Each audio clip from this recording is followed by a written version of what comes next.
Hi, Sumites. Barb Twig here with another What I Know for Sure. And what I know for sure is he's going to do it again.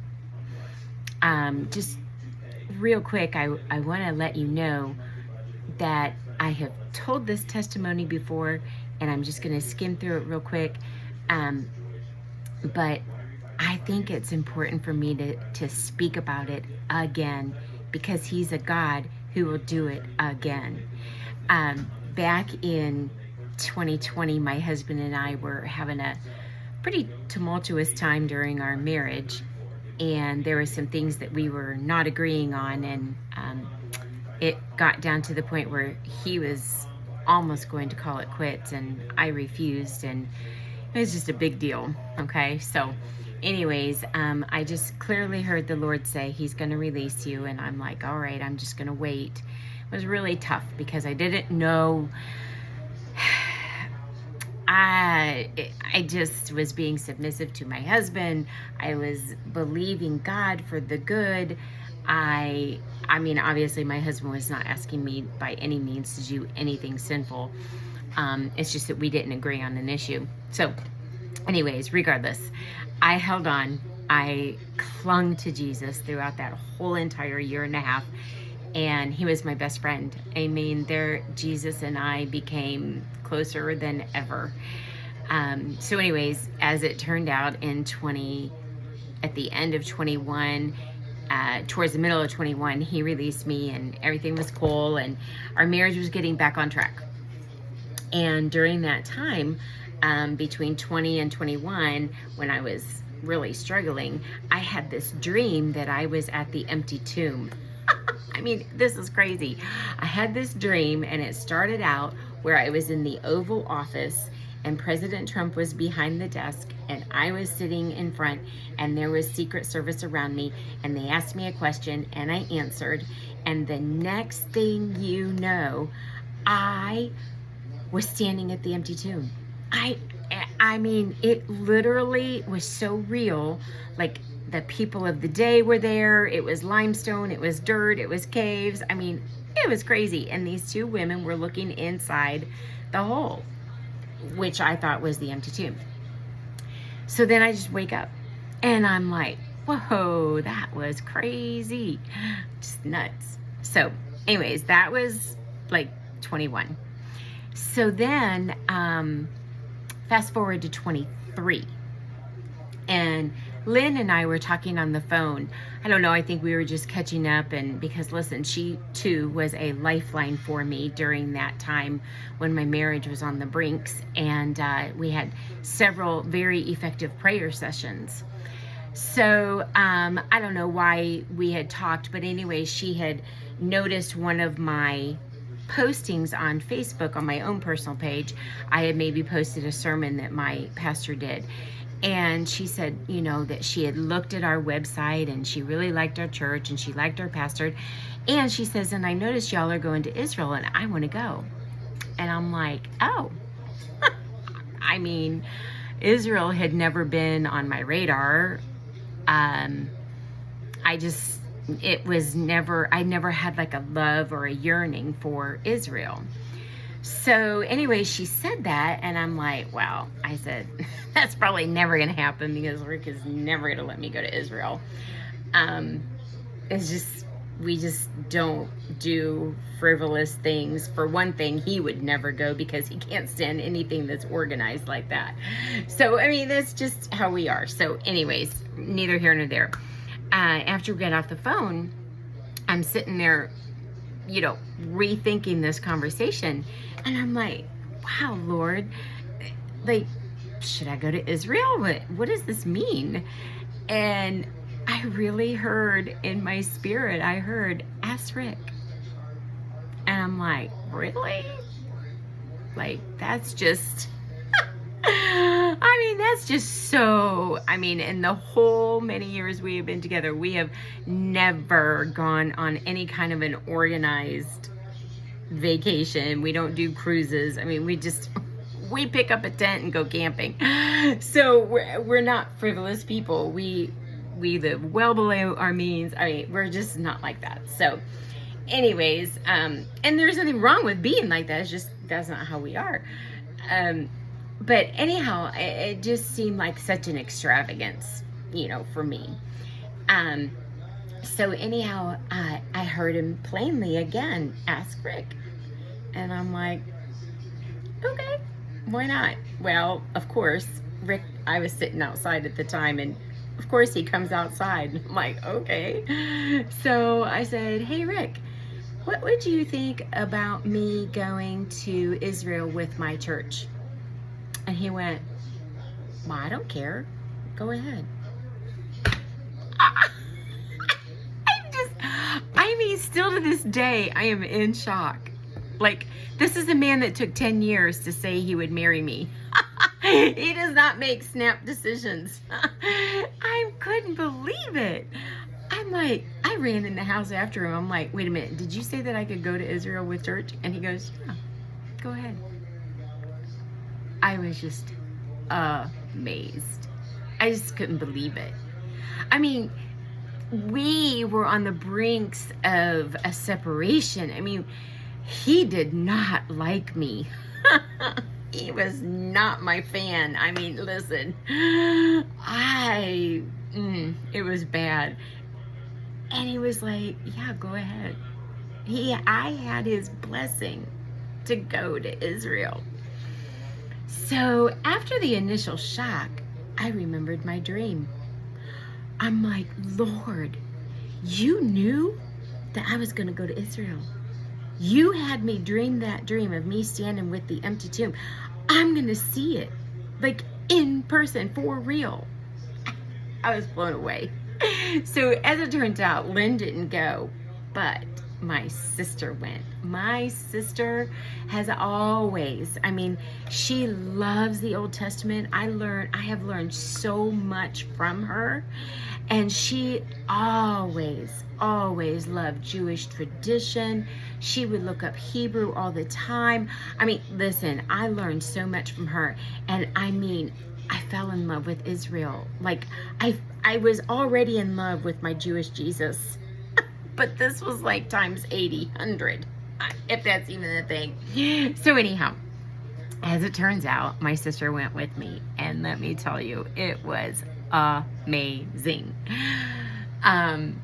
Just amazing. So if you've never been, go. Trust me, Jerusalem is the safest place on earth. The Lord's not going to let anything happen to you in Jerusalem, I'm telling you. But anyways, I would go back in a heartbeat. I mean, war, schmore, I don't care. I would go back in a heartbeat. So anyhow, my sister and I went, and it was just a trip of a lifetime. But here's the thing. The very last day, because I was looking at the itinerary, and the very last day is when we were going to go to the empty tomb, and I was stoked. I'm like, this is what I've been waiting for. So we get there to the grounds of the empty tomb, and I mean, listen, y'all, that whole trip was perfect. We had perfect weather. Our guide was a Messianic rabbi. Oh no, he was a Messianic Jew. It was just amazing. It was just amazing. So anyhow, we get to the empty tomb, and we're walking onto the grounds, and I see what I saw in my dream. And I'm like, that's what I saw. This is, I mean, the same color, the same opening, the same ledge, everything about it. I mean, I can still picture in my mind. I saw that in my dream. The Lord took me there in my dream. And then I get to see it in person 2 years later. How stinking cool is that? Me and our Lord is so good. Just amazing. So as it turned out, I remembered the beginning of the area that I saw, and what we actually saw when you first walked in was Golgotha, and that's the place of the crucifixion. So that's what I saw first. Well, then we actually made our way down to the empty tomb, and we saw the cave where Jesus was laid to rest, where the stone was rolled away. Amazing. We had communion there. But that wasn't what I saw in my dream. What I saw in my dream was Golgotha. So I don't know why he wanted to show me that. I'm still trying to figure that out, but that's what I saw. I mean, the rock was like this gray rock thing. They had a name for it. I mean, listen, it was the same exact thing as in my dream. I just was blown away. So anyways, I got to see my dream. I was there. And to think that my husband, I had his blessing. I mean, and he was interested in finding out where I was every day, what I was doing. I mean, it just is mind-blowing. Where we had come from in 2020 to 23 was just amazing. I never in a million years would have thought that my marriage would have come back from where it was, and yet it did. And that's only because of God.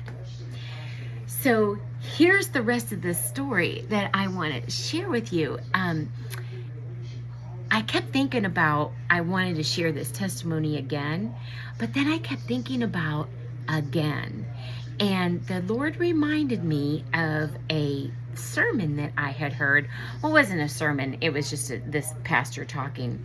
And he had a vision of like a circle. And I'm paraphrasing this.